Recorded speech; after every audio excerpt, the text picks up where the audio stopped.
जुळून येते रेशीमगाठी या मालिकेचा कालचा म्हणजेच 10 डिसेंबरचा एपिसोड पाहायचा राहिला असेल तर डोंट वरी, आम्ही या एपिसोडचे अपडेट्स तुम्हाला देत आहोत.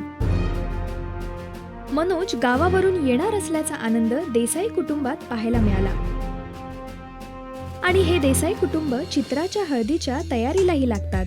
आदित्य आणि सतीश दादा मनोजचे घर पाहायला निघतात आणि नंतर चित्राला हळद लागते ती मनोजच्या नावाची. अगदी मेघना नानामाई यांच्या साक्षीनं हा हळदीचा कार्यक्रम पार पडतो.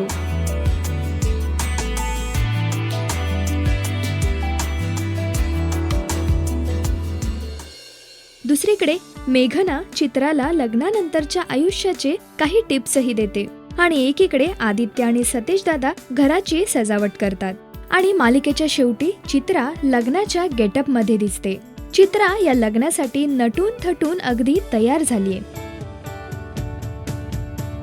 आता पुढे हे लग्न कसं पार पडतंय यासाठी या मालिकेचे पुढील अपडेट्स तुम्हाला पाहावे लागतील. त्यासाठी सबस्क्राईब करा राजश्री मराठीला.